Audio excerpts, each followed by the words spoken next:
Assalamualaikum warahmatullahi wabarakatuh. Halo, jumpa lagi di channel aku. Di video kali ini aku akan membahas tentang kisi-kisi soal P3K Kebidanan tahun 2023. Tapi sebelum kita membahas, jangan lupa untuk subscribe, like, komen, dan share. Oke, langsung saja kita ke soal nomor 1.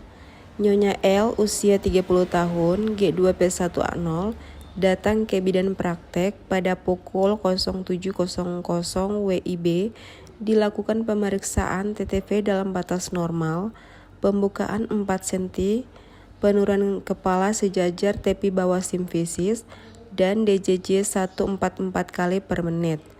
Pemeriksaan DJJ dilakukan lagi pada pukul A 07.30, B 08.00, C 08.30, D 09.00, dan E 09.30.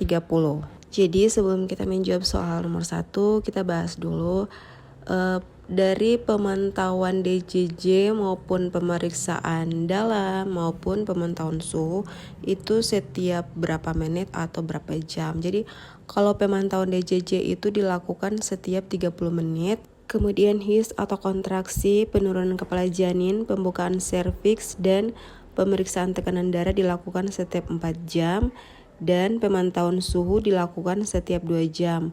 Nah, jadi dari soal nomor 1 tadi ditanyakan DJJ-nya dilakukan lagi pukul berapa. Jadi dilakukan 30 menit kemudian ya. Jadi jawaban yang tepat adalah yang A, yaitu 07.30. Oke, kita lanjut ke soal nomor 2. Nyonya G usia 25 tahun, G1P0A0, datang ke bidan praktek mengatakan belum ada dorongan untuk meneran, hasil VT pembukaan lengkap, ketuban pecah cairan bercampur mekonium, kepala di HOTS 3, DJJ 140 kali per menit. Simbol pengisian air ketuban di partograf yang tepat adalah yang A, J, B, U, C, K, D, M, dan E, D. Sekarang kita bahas sama-sama penulisan simbol ketuban dalam partograf. Jadi kalau J itu simbolnya J itu ketuban pecah jernih, U ketuban utuh atau belum pecah, K ketuban pecah tidak ada air atau kering, M ketuban pecah bercampur mekonium, dan D ketuban pecah bercampur darah. Nah, sudah jelas ya, jawaban yang tepat adalah yang option D, yaitu M, ketuban pecah bercampur mekonium. Lanjut soal nomor 3. 10 menit yang lalu Nyonya A melahirkan bayinya yang kedua dengan riwayat 1 kali keguguran. Hasil pemeriksaan bidan didapatkan bahwa TFU sepusat, kontraksi baik, dan kandung kemih kosong.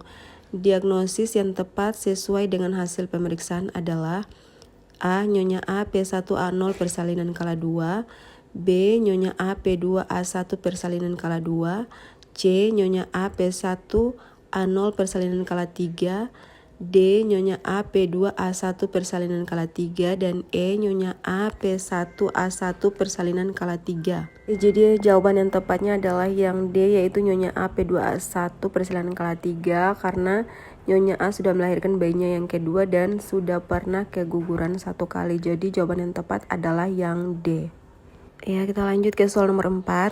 5 menit yang lalu Nyonya S baru saja melahirkan bayi yang sedang menunggu pelepasan plasenta.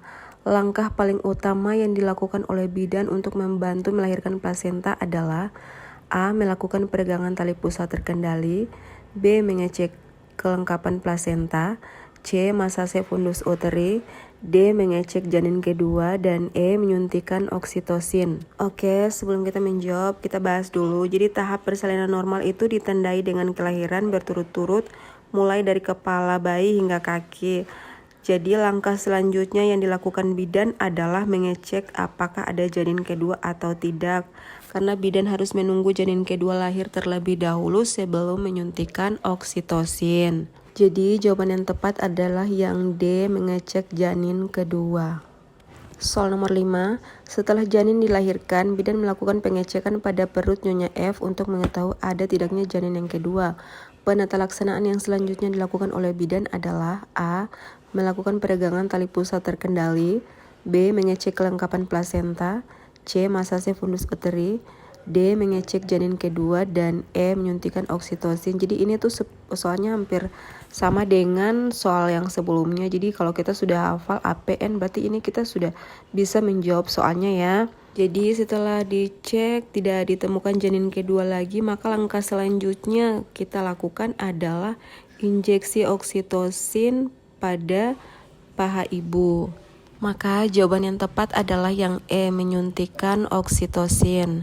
Soal nomor 6, ini tuh masih berkesinambungan dengan soal nomor 4 dan 5 ya. Jadi kalau kita benar-benar hafal APN berarti kita bisa menjawab.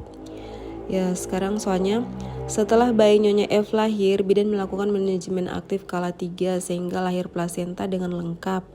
Langkah selanjutnya yang dilakukan bidan adalah A.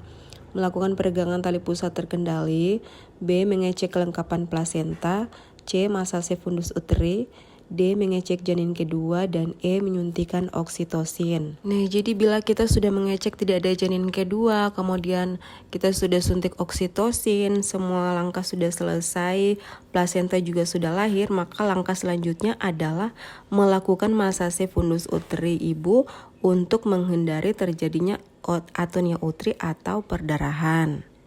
Jadi jawaban yang tepat adalah yang C, yaitu massase fundus uteri.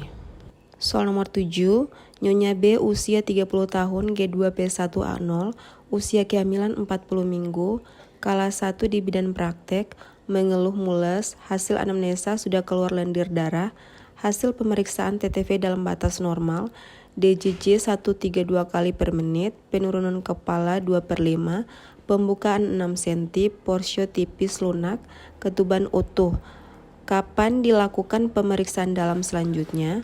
A. Saat ketuban pecah spontan, B. Setelah perineum menonjol, C. Rasa ingin meneran, D. 4 jam kemudian, dan E. Vulva membuka. Jadi jawaban yang tepat adalah yang D, yaitu pemeriksaan dalam dilakukan setiap 4 jam. Jadi 4 jam kemudian baru diperiksa lagi pemeriksaan dalam.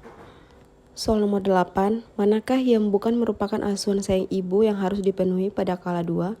A. Nutrisi, B. Pendamping, C. Dukungan emosional, D. Melakukan episiotomi, dan E. Pengosongan kandung kemih. Jadi ini tuh sudah jelas jawaban yang tepat adalah yang D. Melakukan episiotomi, karena kalau yang A. Nutrisi juga bukan, pendamping juga bukan, dukungan emosional juga bukan, pengosongan kandung kemih juga bukan, karena ini tuh yang ditanyakan adalah yang bukan merupakan asuhan sayang ibu gitu.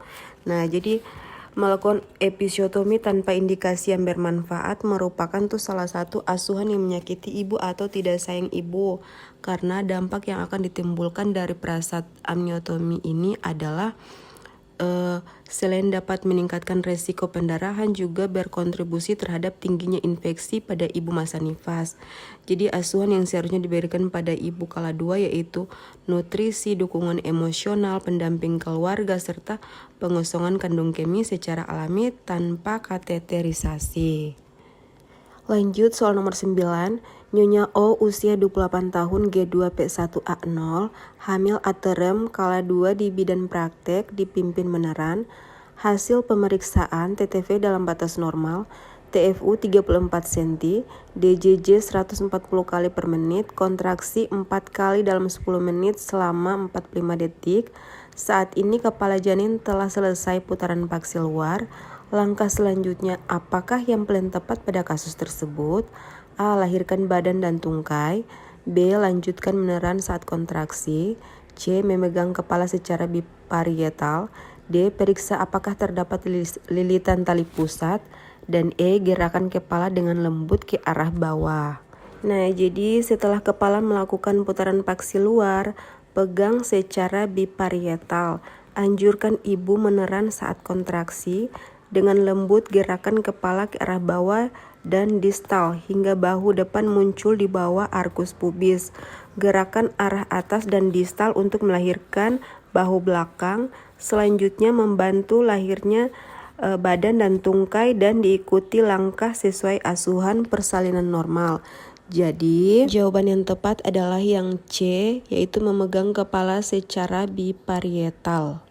Lanjut soal nomor 10. Nyonya R usia 26 tahun, G1P0A0, usia kehamilan 39 minggu, datang ke bidan praktek mengeluh perutnya sudah ingin meneran, dari vagina keluar cairan berwarna putih keruh, hasil pemeriksaan TTV dalam batas normal, HIS 4 kali dalam 10 menit selama 55 detik, DJJ 148 kali per menit, VT porsio tidak teraba, ketuban negatif, presentasi kepala, penurunan kepala di HOTS 3, rencana asuhan kebidanan pada pasien tersebut adalah A. Informasikan hasil pemeriksaan, B. Inform konsen dan pimpin partus normal, C. Menggunakan APD, cuci tangan dan menyiapkan alat, D. Bimbing meneran saat ada HIS, E. Mendekatkan alat pakai APD, melakukan periksa dalam ulang. Jadi, rencana asuhan kebidanan pada pasien tersebut adalah mengadakan inform konsen dan memimpin partus normal. Inform konsen dibuat untuk mendapatkan persetujuan pasien atau keluarga tentang tindakan medis yang akan dilaksanakan seperti persalinan normal ataupun operasi. Jadi jawaban yang tepat untuk soal nomor 10 adalah yang B, inform konsen dan pimpin partus normal. Baik, terima kasih. Itu tadi 10 soal kisi-kisi yang akan keluar nanti pada saat tes P3K. Jadi buat teman-teman jangan lupa untuk terus latihan soalnya. Dan jangan lupa juga untuk subscribe, like, dan komen channel aku. Oke, terima kasih. Sampai jumpa. Assalamualaikum warahmatullahi wabarakatuh. Bye-bye.